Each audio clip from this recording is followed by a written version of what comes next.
So you took up office at a point at which the globe, not just the country, was in the grips of the COVID pandemic. Yes. How has that affected your operations?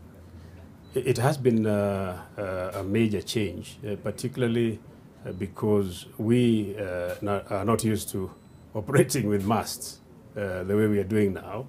But we've had to obviously adapt to that. And adapting for us, I think, has been easy because, as you know, ours is a very hierarchical system that operates from obedience of instructions and orders. So here, everybody has been able to ensure that the protocols that are defined are well adhered to. The areas that we've had a bit of a challenge is in terms of recruitment and training, because we recently had a recruitment of about 4,300 recruits and about 300 cadets. It was a challenge because we had to spread the recruitment period for over a long time, because you have to test everybody, retest them if they are positive, allow them to stay for 10 days. So that took us close to a whole month to complete the process.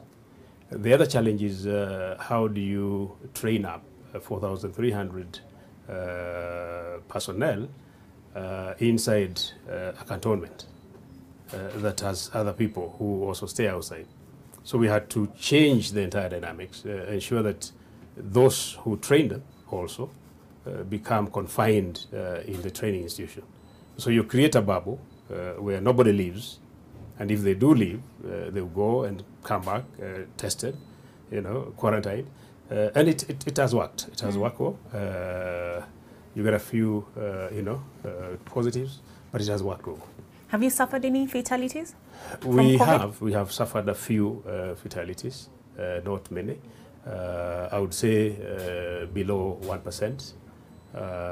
We are very fortunate that we have a very robust medical system. As you know, our medical system spreads across the entire force.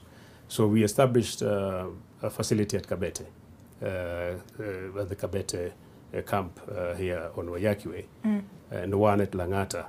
So we were able to create very robust medical care system, including ICU facilities.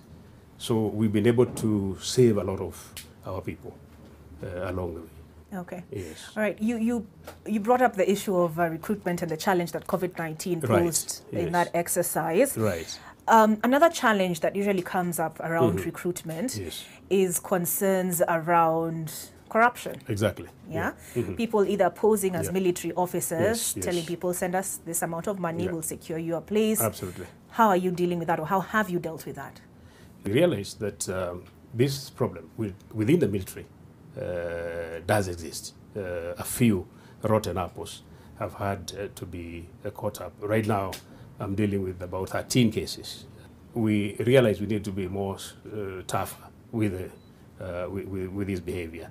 So we have introduced that anybody who is found to have been involved in malpractices of recruitment go through a court-martial process.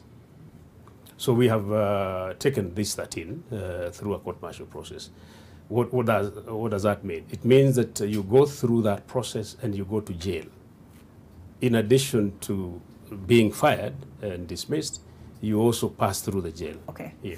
I wonder, what was the recruitment process for you when you were being recruited? Yes. During our days, in fact, it was very easy. Many people never wanted to join the forces during those days.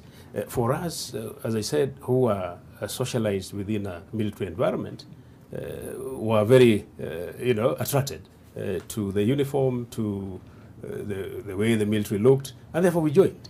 But to a large extent, not very many people wanted to join. Many people would have wanted to go to the university.